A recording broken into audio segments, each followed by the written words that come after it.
This question number 9, we are discussing further in this video. Right? Two groups हैं. There are two groups हैं. Directors on the board of the directors of the corporation. The probability that the first and the second group will win. तो पहले group को हमने E1 assume कर लिया, second group को win होने की प्रोबेबिलिटी को हमने E2 एज्यूम कर लिया, तो PE1 इक्वल टू कितना हो जाएगा 0.6, PE2 इक्वल टू कितना होगा 0.4.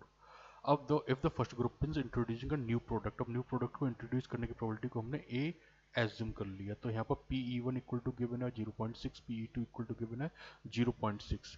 अब न्यू प्रोडक्ट इंट्रोड्यूस किया जाता है, कब किया जाता है, जब पहला ग्रुप जीत जाता है, तो PA/E1 इक्वल टू कितना हो जाएगा 0.7.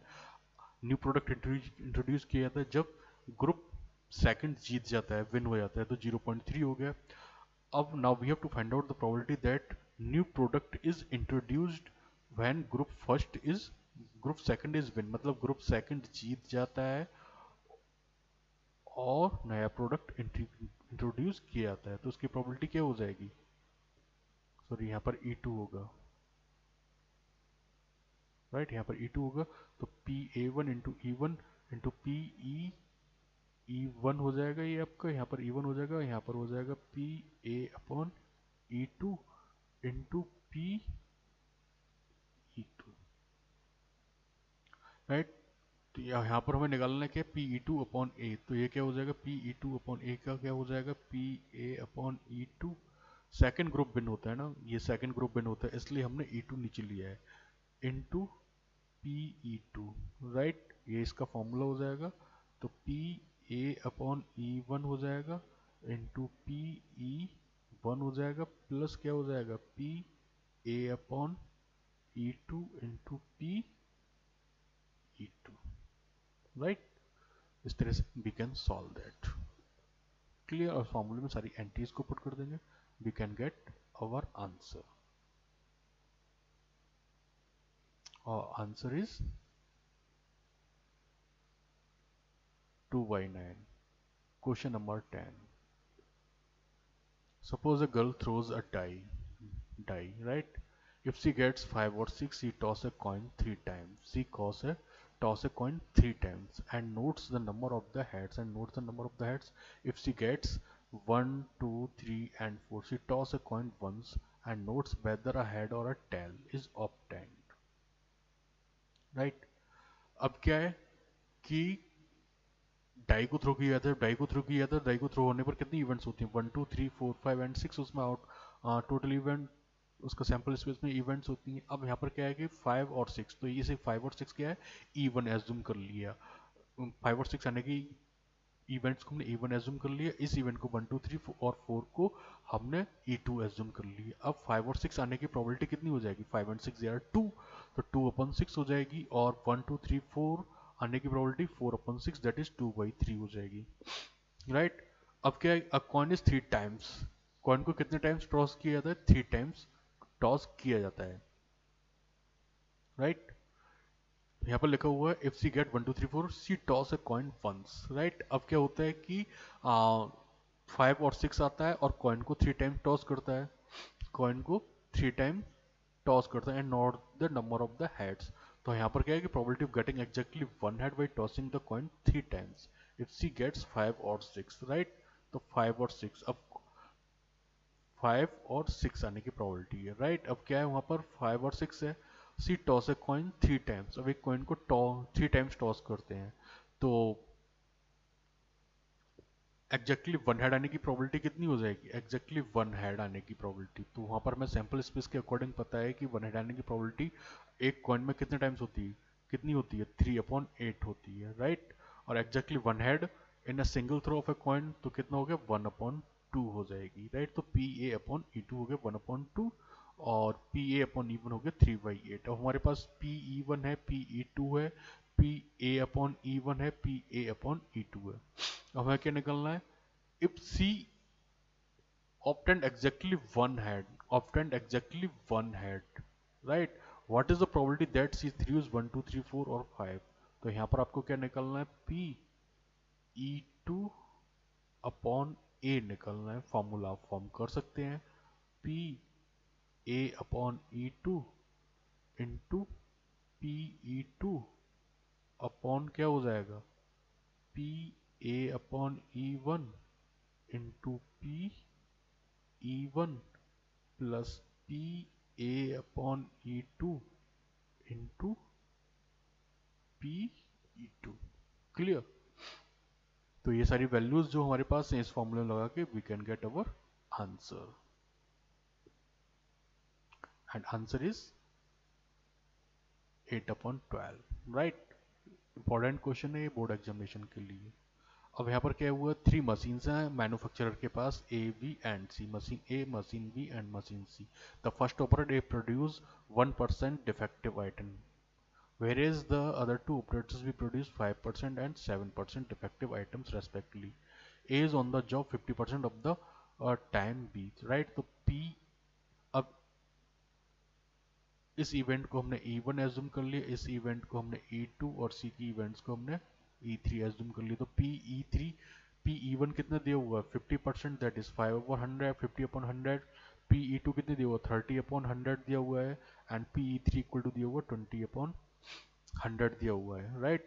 अब मशीन ए डिफेक्टिव प्रोड्यूस करता है, मशीन ए डिफेक्टिव आइटम से, तो ए हमने क्या एज्यूम कर दिया, item is defective. Item is defective हमने एज्यूम कर लिया, एक्स एज्यूम कर लिया हमने इसको अकॉर्डिंग टू सॉल्यूशन। यहाँ पर हमने एक्स एज्यूम कर लिया है, तो हमें यहाँ पर क्या दिया हुआ पी ए अपॉन एक्स, मतलब एक्स अपॉन ई वन दिया हुआ है। क्या दिया हुआ है P X upon E one दिया हुआ है। Item is defective and produced by machine A. Item is defective that is produced by machine A equal to कितने दिया हुआ है 1/100। इसी तरह P X upon E two equal to क्या दिया हुआ है 5%, तो 5/100, and P X upon E three equal to कितने दिया हुआ है 7/100। हमें निकालना क्या है, item is produce, a defective item is produce, a defective item is produce. निकालना क्या है हमें, निकालना में defective item is produce, defective item is produce that is A, and it was produce by machine A that is E1 equal to, अब बना लीजिए formula क्या हो जाएगा P A upon E1 into P E1 upon क्या हो जाएगा P A upon E1 into P E1 plus P A upon E2 into P E2 plus P A upon E3 into P E3। सारी values formula में लगाइए and you will get your required probability. Right? तो ये सारी values हैं, after putting we are getting our probability is 5/34। Question number 12, a card from a pack of 52 cards is lost. A card from a pack of 52 cards is lost. From the remaining cards of the pack, two cards are drawn. Two cards are drawn and are found to be both diamonds. Right? Find the probability of that lost card being a diamond. Find the probability that lost card being a diamond. It is important question. Board exam में आ चुका है ये.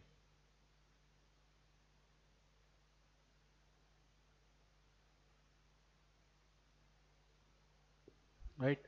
अब क्या यहाँ पर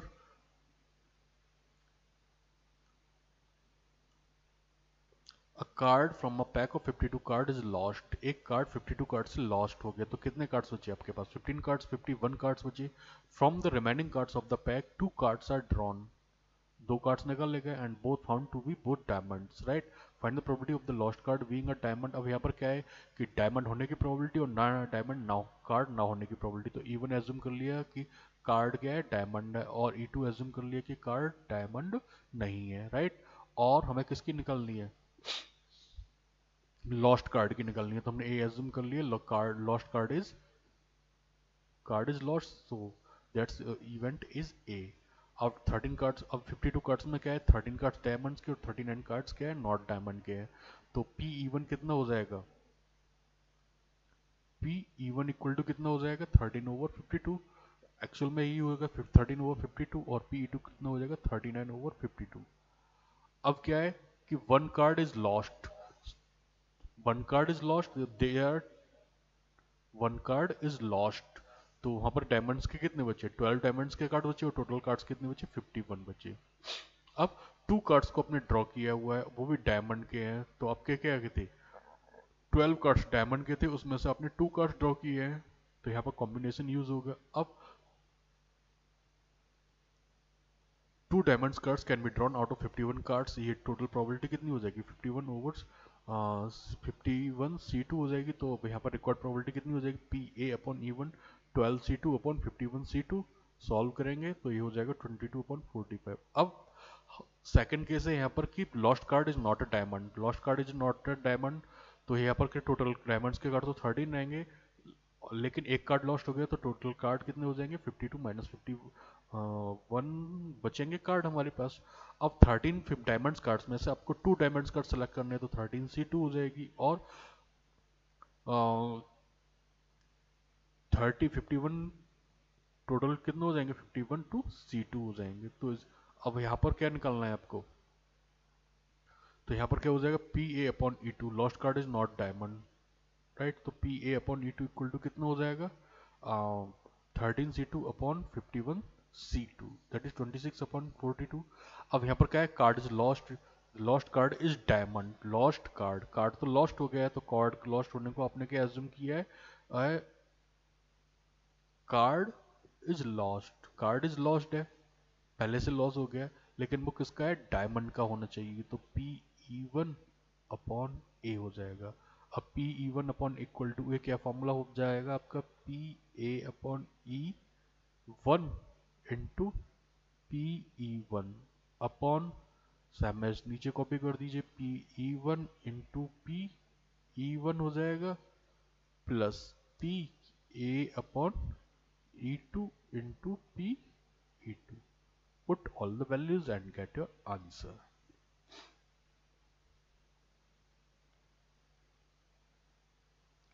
So probability is 11/50. Now this is MCQs.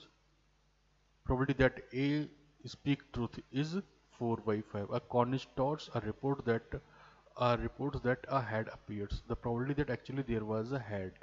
The probability that there was a head. अब यहाँ पर क्या है, यहाँ पर दो इवेंट्स होंगी, एक तो होगी कि वो ट्रुथ बोलता है, दूसरा है कि वो ट्रुथ नहीं बोलता है। तो E1 हो गया क्या बोलता है ट्रुथ, और E2 क्या हो जाएगी नॉट ट्रुथ हो जाएगी। तो पी E1 की प्रोबेबिलिटी कितनी दी हुई है 4/5 और बोथ आर कम्प्लीमेंट्री इवेंट्स, तो पी E2 इक्वल टू कितना हो जाएगा 1/5। A reports that a head appears, तो हमने एक को एज्यूम कर लिया है कि हेड अपीयर होता है, राइट, एक्स को हमने एज्यूम कर लिया है क्या होता है कि हेड अपीयर होता है। तो अब यहाँ पर क्या हो जाएगा कि पी बोलता है, राइट, तो हेड आने की प्रोबेबिलिटी कितनी होती है 1/2 होती है, राइट, वो सही बोलता है। तो P X upon E one निकाल कर लेना है और P X upon E two लेना है, राइट। तो P X upon E one, अब हेड आने की प्रोबेबिलिटी कितनी हो जाएगी दोनों में, हेड आ भी सकता है और नहीं भी आ सकता है, तो P X upon E one कितना हो जाएगा कि सपोज ये भी 1/2 हो जाएगी और ये भी 1/2 हो जाएगी, राइट। अब हमें क्या प्रोबेबिलिटी निकालनी है कि वो सही बोलता है और हेड आता है, तो ये क्या हो जाएगा पी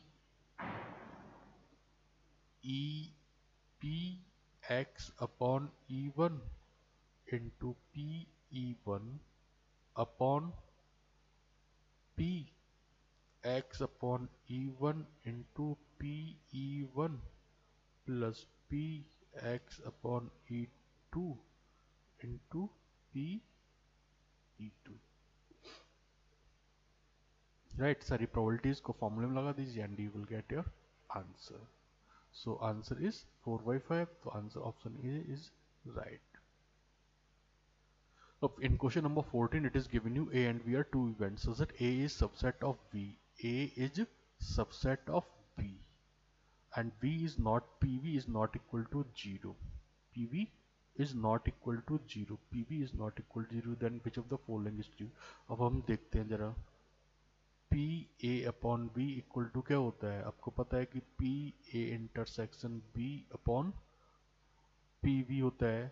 अब यहाँ पर दिया हुआ है ए सबसेट ऑफ ए दिया हुआ है, ए सबसेट ऑफ बी दिया हुआ है, तो यहाँ पर क्या हो जाएगा? P A intersection of B. A subset of B दिया हुआ है तो इंटरसेक्शन निकालेंगे तो ये क्या हो जाएगा? P A upon P B हो जाएगा.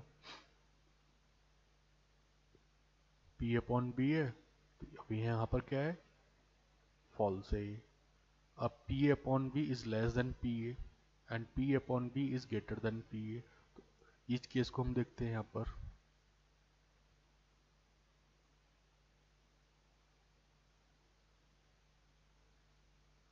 राइट, तो यहाँ पर दियो P intersection B equal to P हो जाएगा, तो P A is less than P B हो जाएगा. तो consider P upon P B equal to क्या हो जाएगा? B upon, option first. ठीक है, अब यहाँ P upon B, it is known that P V is less than equal to one, तो one upon P V is greater than equal to one, तो यहाँ पर क्या हो जाएगा? P A upon P V is greater than equal to P A हो जाएगा. Right, and P upon PB is greater than and equal to P हो जाएगा, so P upon B is not less than 1. Right, so option C is right. Clear? Next exercise 13.4 we solve in next video.